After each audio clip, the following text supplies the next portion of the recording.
Have you ever had a month where you did a lot, but you didn't feel like you moved? That's usually not because you didn't grow, it's because you didn't notice you grew. So today, we're going to do a January review that doesn't just recap episodes, it helps you walk away different. Hi, I'm Mick Spiers and welcome back to the Leadership Project in episode 308. This is our January solocast, where we pull the best lessons from the month, connect the dots, and turn insights into action. No motivational fluff, just real leadership for real people in the real world. And at the end, I'm going to give you one simple challenge you can complete in the next 24 hours, because insight without action is just entertainment. Hey everyone, and welcome back to the Leadership Project and this January recap. If I had to summarize January in one sentence, it would be this.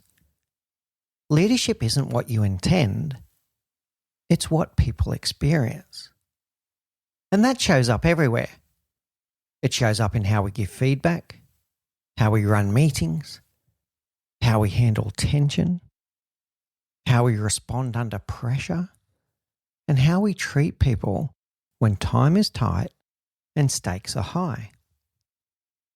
January reminded me of something that I think we all forget sometimes. You don't build culture with posters. You build culture with moments. Micro moments. Your tone, your timing, where your attention goes, what you praise, what you ignore, what you tolerate. So as we go through these January highlights, listen for one thing. What's the smallest behaviour change that would create the biggest ripple for you? Okay, let's get into it. Let's start with Bill Benjamin and culture under pressure. One of the biggest themes this month came from Bill Benjamin, and it was basically this. Your culture isn't defined when things are easy. It's revealed when people are under pressure. Bill kept coming back to the real driver of behaviour at work, and that's emotion, especially when stress is high. And here's what really matters for leaders. When pressure goes up, emotional intelligence goes down, unless it's trained. That's when old habits, tone, impatience, and shortcuts sneak in. When you start reacting instead of responding. If people don't feel safe, they don't speak up. And when people don't speak up, leaders lose access to reality. And finally, this line really stuck with me. The standard you tolerate becomes the standard your team accepts. Not the standard you say, it's the standard you walk past. So the call to action from the episode with Bill Benjamin is this. Ask yourself, what behaviour have I been tolerating that's quietly teaching my team what's acceptable?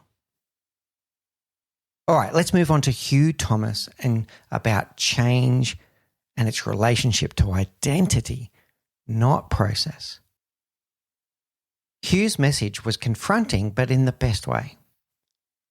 Most change fails because leaders manage the plan and ignore the loss.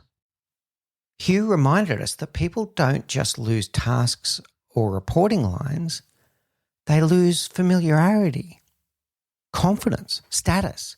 They lose their identity, and sometimes they lose trust. So resistance isn't usually defiance.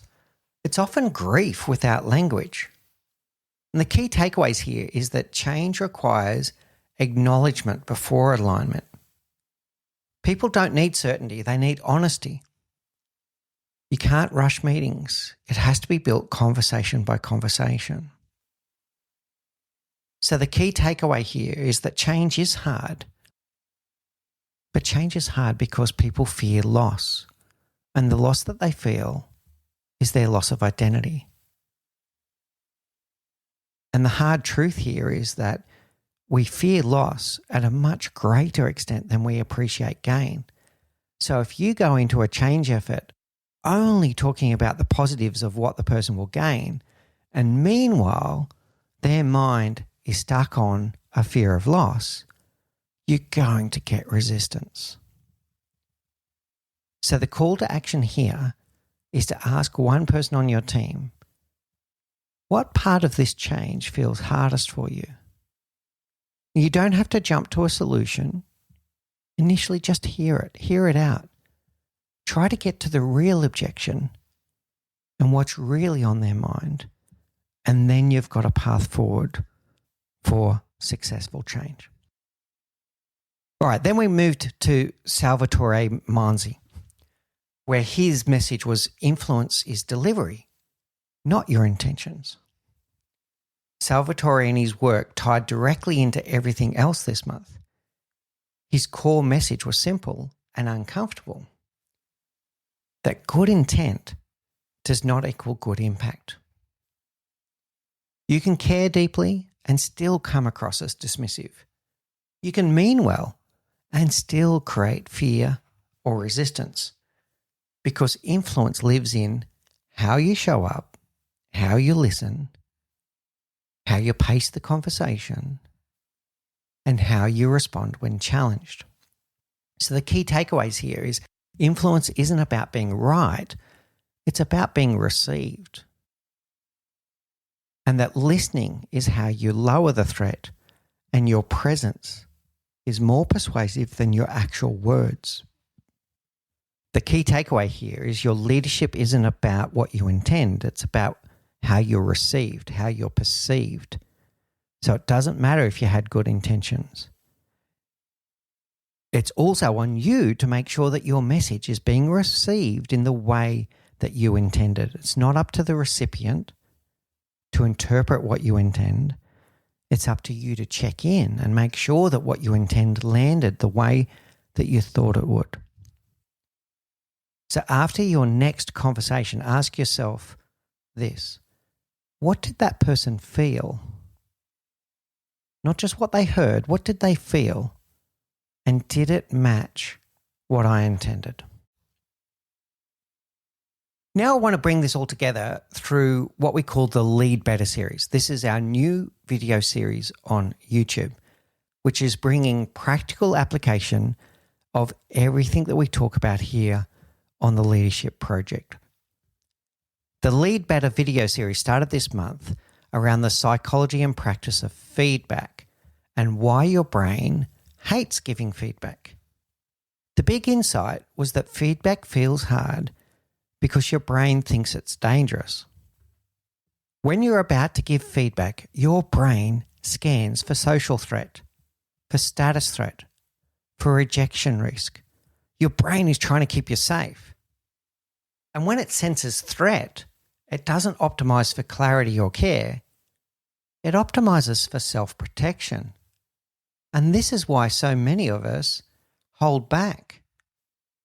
We soften the message too much, or maybe even avoid it completely. Or we blurt it out badly when we're frustrated. So if you've always struggled with giving feedback, I strongly encourage you to look out for this video on YouTube, Why Your Brain Hates Giving Feedback, on the Leadership Project channel. And it will help you reframe. And the reframe is really important. Reframing that feedback is a gift. That withholding feedback is actually selfish. It comes from that self-protection. Avoidance protects you, but it costs the relationship. And the most important question in the video is I introduced something called the mirror test. And that is, if you were the one that was on the receiving end of this much needed feedback, wouldn't you want to know? And if that allows you to step into action, then do that. The second video in the series is then how to give feedback without damaging the trust. So how do we actually do this well? Well, we move from courage to competences. Once we've got the courage to have the conversation, we need the right tools. So I introduced key tools such as the micro yes, asking permission before you enter the conversation, It changes the whole situation from one where the other person might become defensive to one where they become receptive. To calibrate reality, to check and see their own self-awareness before you get into the feedback. And then how to deliver the feedback using the model Situation Behaviour Impact, the SBI model. Removing judgment and adding clarity. And the most important one that so many leaders with good intentions miss, is closing the loop. And that's making sure at the end of the conversation that you both leave with the same understanding of what was just said and what action the person is going to take. Now, all of these tools work together because good intentions don't create clarity. Structure does. Because when feedback is vague, people fill the gaps themselves. They fill the void. And they usually assume the worst. So, January's message on feedback was clear. Courage opens the door, and you do need to step forward with that courage. You need to get past your fear of feedback. And then structure keeps the relationship intact. Now let's make this personal for a while. I'm going to share you my own January leadership reflections. January is where leaders often say, this year I want to lead with intention. And I support that, by the way. Super important. But here's the part we often miss. Intention without reflection doesn't guarantee impact. So this January, I've been asking myself not just what was my intention, but also, did my actions align with that intention? And did the impact land the way I hoped it would?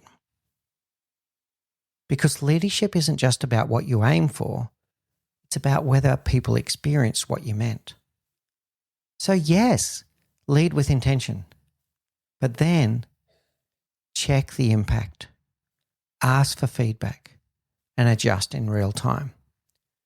That's what mature leadership looks like. So the questions I'm sitting with are these. When I wanted to create clarity, did I actually reduce confusion or create confusion? When I wanted to be supportive, did I feel available or did I feel rushed? Was I present? And when I wanted to build trust, did my behavior reinforce it or erode it? Because growth doesn't come from perfect intentions, it comes from honest reflections. Okay, here's your challenge. Here's how we pull it all together. In the next 24 hours, I want you to do one of these things. Number one, give one piece of real feedback you've been holding back. Not harsh, not vague, clear, respectful, and anchored in care. If you've been avoiding feedback, this is your homework. Step into the breach. Number two, have one alignment conversation. Pick one person and ask, are we clear on what good looks like? What does good look like to you? Test it. What do you need from me to succeed? And what might I be missing? And the third one, remove one piece of noise. As we often speak about on the show with the famous quote from Timothy Galway, performance is equal to potential minus interference. And our job as leaders is to build people's potential, but there's an even bigger return on investment when we can remove sources of interference. So what's one piece of noise for your team that you can remove? Just one. To bring that all together and think about January and kicking off your year, leaders who win the year don't just do more, they do what matters and they do it more consistently. If you enjoyed this January review, make sure you subscribe and share it with a leader who wants to lift their game this year. And throughout the year, we're going to bring you more and more impactful thought leaders in their area and craft of leadership and psychology to help you Stop, reflect, and think about what it means to be a leader and to be a better leader and to inspire you into the actions that it takes. In February, that's going to include Tracy Clark, who's going to talk about how we can move from being a bottleneck to a catalyst and to unlock our full leadership potential. Melinda McCormack is going to join us and share her Pulse framework, a 5-step framework to break disconnection and allow empathy to be your edge. And Rebecca Hines, the author of Your Best Meeting Ever, is going to show us how to reset our meeting culture to make our meetings more effective and impactful. So until next time, get out there, take the actions, and lead better. You've been listening to The Leadership Project. If today sparked an insight, don't keep it to yourself.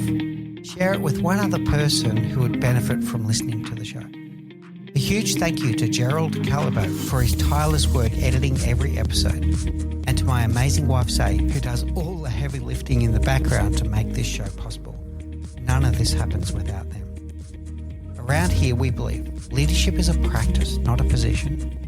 That people should feel seen, heard, valued, and that they matter. And that the best leaders trade ego for empathy, certainty for curiosity, and control for trust. If that resonates with you, please subscribe on YouTube and on your favourite podcast app. And if you want more, follow me on LinkedIn and explore our archives for conversations that move you from knowing to doing.